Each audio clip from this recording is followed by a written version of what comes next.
Sejam muito bem-vindos a mais um episódio do podcast do Bola Amarela. Estamos na reta final da temporada, mas ainda há temas muito interessantes para debater, até do ponto de vista competitivo, uma vez que nos últimos dias tivemos a conclusão da Taça Davis, que contou com a Itália campeã, enfim, pela primeira vez desde 1976, pela segunda vez na história, a outra vez tinha sido com aquela geração de ouro do ténis italiano dos anos 70, agora com uma geração de ouro do ténis italiano do início da terceira década do século XXI.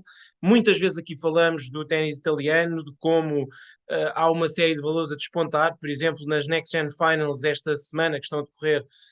Temos mais dois italianos, é o país que levou mais jogadores na história a essa prova. É verdade que também ajudados por dois ou três wildcards no tempo em que a prova se jogava em Milão, mas o ténis italiano está em grande. Nós temos assistido aqui de perto, já este ano tivemos o Nardi e o Coboli a vencerem torneios Challenger importantes aqui em Portugal. Pedro, como é que olhaste para a vitória italiana, sendo que obviamente é impossível falar dela sem falar do Yannick Sinner, não é? Grande figura dessa equipe. É, a grande figura dessa equipa e foi uma campanha espetacular do Sinner, desde logo, e eu acho que esse é o momento mais marcante, e eu acho que é aí que a Itália ganha a Taça Davis. É naquele encontro com o Novak Djokovic, uma loucura completa, porque de facto, especialmente a partir do segundo set, parecia que o Djokovic já estava dentro do encontro como conhecemos e como sabemos que ele consegue ficar, estava a dominar por completo a partir dessa altura, e todas aquelas oportunidades, os pontos de break, os 3 match points a 0,40, parecia impossível que o Djokovic não ganhasse o encontro, e a carreira dele tem sido feita desses momentos em que, quando surge a oportunidade, ele não a desperdiça, mas a verdade é que o Yannick Sinner conseguiu vingar-se da final das ATP Finals. Ele já lhe tinha ganho na fase de grupos, mas foi ali um milagre que ele conseguiu para resistir o encontro e depois vencer esse duelo. E eu acho que esse, de facto, é o momento de, não vou dizer de viragem, mas é um momento decisivo, porque depois sentiu-se que no Itália-Austrália, a Itália era claramente favorita. É verdade que o Alexei Popyrin podia e se calhar devia ter ganho o encontro com o Matteo Arnaldi, mas também sentia aí que se o Arnaldi vencesse ficava resolvido, porque o de Mirar dificilmente tinha hipóteses contra o Yannick Sinner. Mas é uma semana muito importante para o Sinner, fecha o ano de forma espetacular e claramente é um jogador para lutar por tudo em 2024, se calhar até mesmo pela primeira posição do ranking. Não sei se concordas, mas ele tem dado passos em frente e de facto tem tudo para atacar a nova época com a máxima ambição possível. Sim, eu acho que o Sinner fez uma ponta final de época incrível. É verdade que não é propriamente uma surpresa, tendo em conta aquilo que já sabíamos que ele valia. A mim tenho sempre algum medo de projetar muito épocas seguintes, baseado em pontas finais de épocas anteriores, porque o ano passado vimos como isso correu muito mal ao Holger Rune, correu muito mal ao Félix Auger-Aliassime. É claro que o Sinner é um jogador diferente, mas também é verdade que estas condições de jogo em que ele jogou nesta parte final da temporada lhe assentaram perfeitamente. Foram sempre condições de jogo parecidas. É verdade que em Pequim e em Xangai ele jogou ao ar livre, mas em Pequim os dois últimos jogos foram em recinto coberto, quer com o Alcaraz, quer com o Medvedev. Em Xangai ele acabou por perder com o Shelton no jogo duro, depois a partir daí só perdeu mais um encontro na final das ATP Finals frente ao Novak Djokovic. Mas ele é um jogador hiper talentoso, nível elevadíssimo, e obviamente se juntares a isso confiança, é evidente que ele pode bater qualquer jogador. Eu acredito que ele pode lutar por títulos do Grand Slam. Tenho algumas dúvidas em relação à luta pelo número um em 2024. Não acho assim tão provável quanto isso, porque Novak Djokovic acabou o ano com 3.000 pontos em relação a Carlos Alcaraz, e E há Carlos torneios que ele Alcaraz não fez. jogou o ano passado, que pode jogar, os Masters 1000 dos Estados Unidos, por exemplo, os dois primeiros.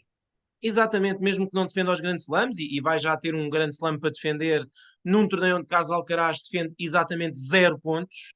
Aliás, o espanhol, até finais de fevereiro, quando ganhou o 250 de Buenos Aires, não defende um único ponto. Portanto, é verdade que este ano pode, logo no início do ano, num cenário em que ele faça um bom Open da Austrália, eu acredito que ele vai fazer, até porque as condições são boas e ele de certeza que vai querer regressar bem. num cenário que faz um bom para a Austrália, pode colocar pressão em Novak Djokovic. Portanto, eu acho que a luta para o número um está ainda desse lado, num jogador que ganhou 6 títulos e que ganhou um grande slam e que fez final do outro Masters 1000 e, enfim, meia final do outro. Eu acho que Yannick Sinner tem ainda que pedalar bastante. Agora, o que fica é obviamente a imagem final da sua, desta sua ponta final de época. Foram muitas vitórias boas. Foi bater o Novak Djokovic em 2 semanas seguidas. Sabemos que só 2 jogadores é que, ou melhor, que só 4 jogadores é que fizeram isso, só 2 é que fizeram desde que Djokovic é Djokovic. Sabemos que foi só a segunda vez que Novak Djokovic perdeu um encontro de match points acima. Para mim é a estatística mais absurda. Não Sim. tanto a dos 3 match points, porque dos 3 match points diria que é comum a muitos jogadores, porque não há Sim. assim tantos jogadores no mundo a terem 3 match points consecutivos e depois a perderem o encontro. Isso é raro. Na verdade, tu normalmente quando tens 3 match points ganhas, sejas tu Novak Djokovic ou Em outro qualquer jogador medida. qualquer. Sim, Sim. essa estatística não me impressiona muito. Impressiona-me mais a estatística dele só por 2 vezes desde 2008 ter perdido um encontro em que tenha tido um match point. Isso sim. E o Yeah. outro tinha sido contra o Marin Cilic na final do Queen's Club, com o Marin Cilic a servir. Ou seja, até é normal que o Marin Cilic a servir a 30-40 faça um as, salva o match point e depois ganha. Só que isso nunca acontece com o Novak Djokovic. E desta vez aconteceu. É uma derrota dolorosa, falando do sérvio, porque ele de facto Sim. fez uma época sensacional e falámos aqui de que seria a sua melhor época de sempre. 3 Grand Slams, final de outro, perdida apenas em 5 sets e Taça Davis, mais um par de Masters 1000 seria a sua melhor época da carreira aos 36 anos, o que seria um absurdo. Assim, diria que perde pelo menos para 2016, claramente esta época do Sérvio, em 2016, o ano em que ele ganhou, penso que 13 títulos, enfim, fica de facto a perder para essa, porque em termos de. Faltou-lhe a Taça Davis. E faltou-lhe a Taça Davis, lá está. Desta vez não foi por causa dos pares, é claro que ele perdeu no par e ficou mais uma vez evidente que mesmo o melhor jogador de todos os tempos pode não saber jogar pares, e ele de facto não sabe jogar pares, ele não sabe o que faz no campo de pares, e eu é engraçado, conversei com o Francisco Cabral na segunda-feira, na Maia, e ele dizia-me exatamente isso, dizia que Miomir Kecmanovic, ele disse uma coisa muito engraçada, que o Miomir Kecmanovic joga muito bem em pares, e que não podia ter, Djokovic não podia ter tido melhor parceiro, o mais jovem de Sérvio joga muito bem, o Francisco dizia-me que a bola dele é impossível de interceptar na rede. É preciso não esquecer, por exemplo, que ele fez final do Estoril Open, o Miomir Kecmanovic em O pares, sérvio. com o Nikola Kacic, que nesse jogo não se mexia, estava lesionado. Aliás, eles só jogaram a final mais para ver no que é que aquilo dava, mas foi de facto uma final um bocadinho deprimente desse ponto de vista. Mas a verdade é que Novak Djokovic devia ter fechado em singulares, teve 3 match points. É verdade que Sinner jogou muito bem a partir do 15-40, mas no 0-40 Djokovic jogou um ponto um bocadinho displicente, que não é habitual, jogou um slice ali manhoso e acabou por perder. Desta vez pode-se queixar dele próprio, porque como dizias, na final a Sérvia seria claramente favorita, estou em querer, porque com Kecmanovic a jogar assim, não acredito que ele fosse perder com Alexei Popyrin, ou com outro australiano qualquer, e depois Novak Djokovic seria muito favorito frente a Alex de Minaur. Portanto, nem sequer precisariam do par, ainda que, tal como aconteceu com a Itália, como bem dizias, o encontro que decidia basicamente aquela final seria sempre o primeiro, porque Alex de Minaur é um grande jogador, mas raramente ganha a jogadores acima de si no ranking, e o par australiano era favorito, quer contra o italiano, quer contra o sérvio. Portanto, aquele primeiro singular era fundamental, e Alexei Popyrin perdeu muitas oportunidades frente a Matteo Arnaldi e acho que acabou por ser o encontro que decidiu esta final da Taça Davis. Não sei, se calhar já puxando até para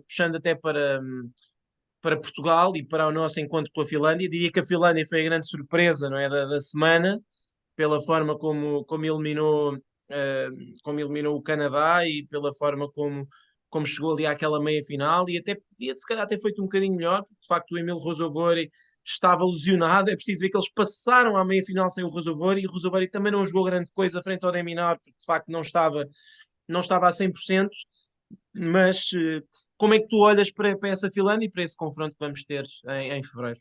É um confronto muito, muito duro para Portugal. Ainda para mais sendo fora, nós sabemos que Portugal, fora tradicionalmente, tem dificuldades, ganhou a última vez, é verdade, na Áustria, também aí parecia que seria muito difícil Portugal levar a melhor, mas a verdade é que conseguiu bater essa Áustria com grande nível.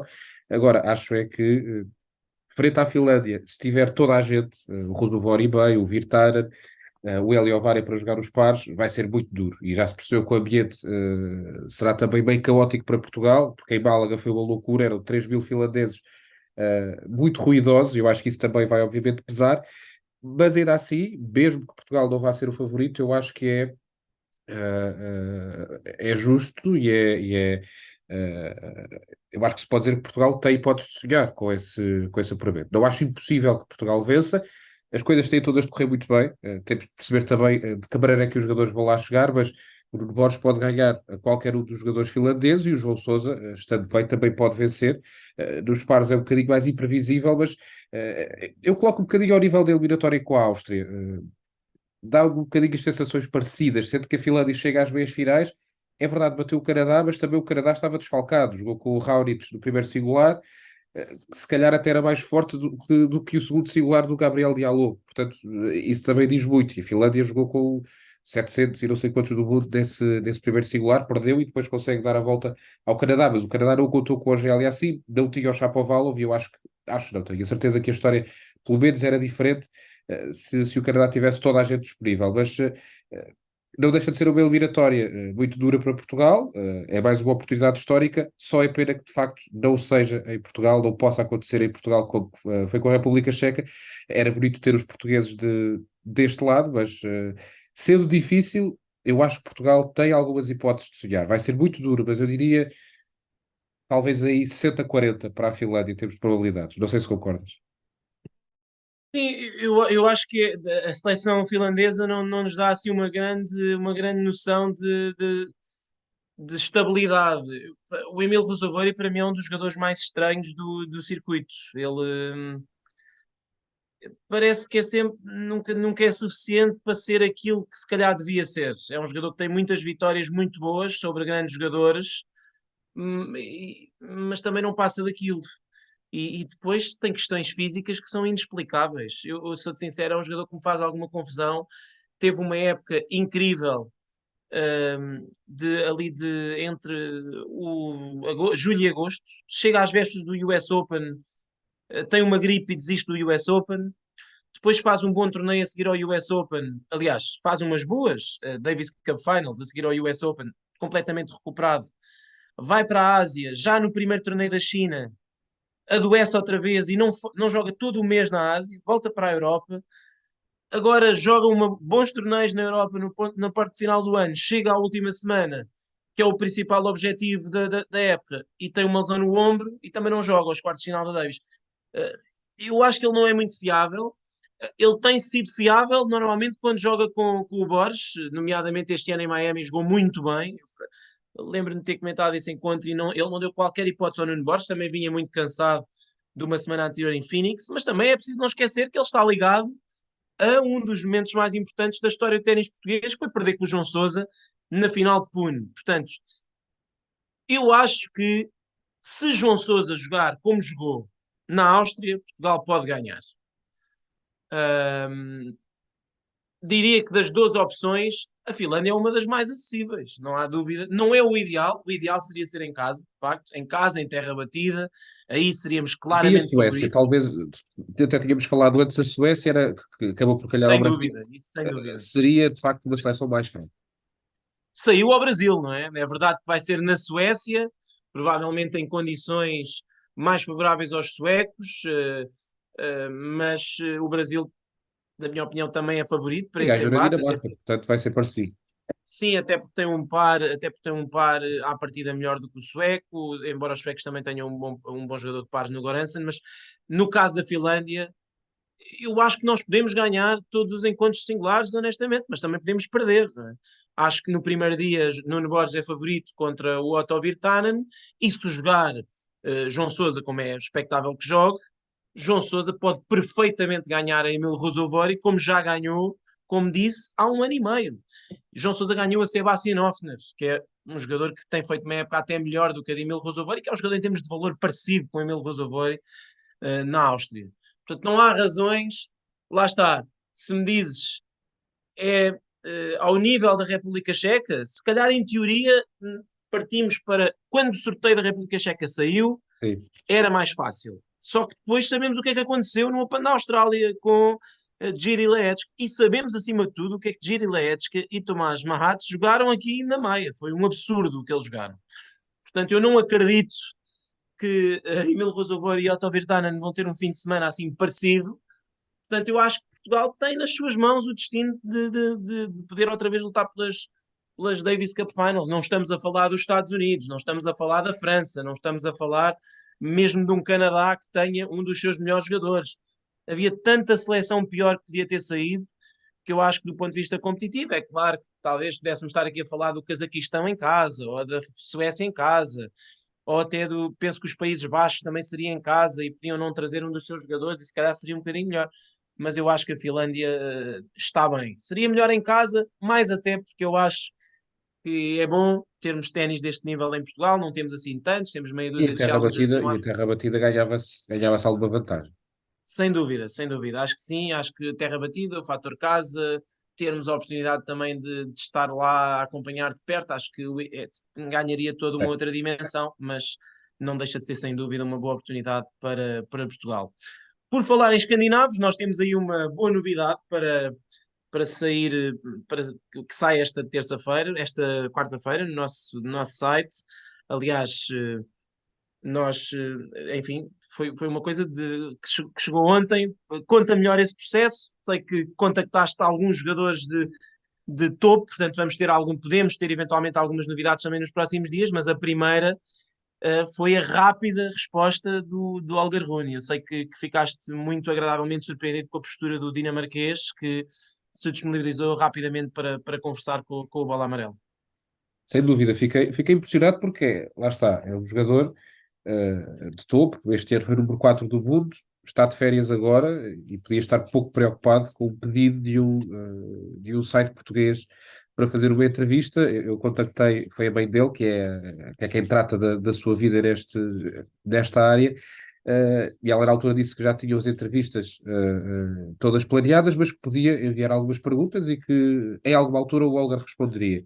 Eu na altura até nem enviei logo, tive aqui em casa algumas situações difíceis com os filhos doentes, mas foi, portanto, até a terça-feira, eu enviei na segunda-feira à noite as perguntas e terça-feira de manhã tinha as respostas todas assinadas pelo Olga, a agradecer o apoio e agradecer o interesse da nossa parte, e podem ler essa entrevista. De facto, acho que fica bem porque mostra essa preocupação e mostra esse respeito também por quem vai escrevendo acerca dele e por quem vai falando acerca daquilo que ele vai conseguir na sua carreira.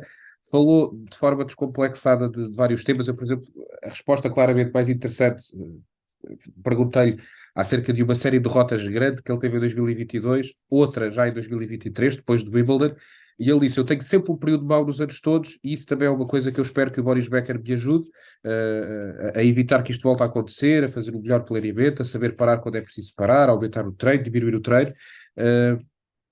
E depois a dizer como é que consegue sair disso, foi de facto muito interessante a maneira como ele abriu o jogo e como se dedicou de facto a responder. Não foram respostas telegráficas para despachar o assunto e cumprir o pedido.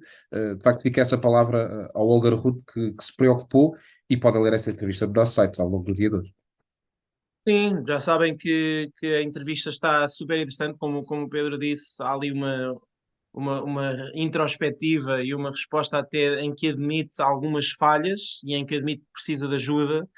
Muito interessante esta ligação do Holger Rune ao Boris Becker, que de facto tem feito bons trabalhos enquanto treinador e é uma personalidade especial e que já se sabe, uma personalidade que esteve fora agora da órbita tenística por questões obviamente graves na sua vida e é interessante vê-lo sair de uma situação em que esteve privado de liberdade e por tudo o que isso implica, não é? Outra pessoa se calhar podia se ter afastado da vida pública pelo acredito que seja o arraso psicológico e até a humilhação Isso. pública de ter estado preso por um crime financeiro, mas Boris Becker acredito que mais do que obviamente gostar de trabalhar e gostar de, obviamente, precisar do dinheiro, que isso também faz parte, eu acredito que ele tenha acreditado a 100% no jogador dinamarquês, vê aqui uma boa oportunidade de ter um projeto que possa ser desafiante e Holger Rune é muito sinceramente um dos jogadores que eu estou mais curioso para ver jogar em 2024, porque foi uma temporada um pouco estranha da parte do jogador dinamarquês, com momentos em que pareceu agora é que vai ser este rapaz é um jogador que vai lutar por títulos do Grande Slam. Estávamos aqui, se calhar, em Roland Garros, estávamos aqui com esse discurso, a metê-lo ali no lote de jogadores, mas depois no US Open já ninguém ficou admirado por ele, por ele perder cedo. Portanto, é de facto um jogador interessante e acho que a sua temporada 2024 vai ser também engraçada nesse sentido. Vamos ver até onde é que ele poderá chegar. Nós voltamos para a semana. Já sabem, leiam a entrevista do Holger Rune no site, continuem a acompanhar-nos, deixem os vossos comentários e sugestões. Nós voltamos então nos próximos dias com mais um episódio do nosso podcast.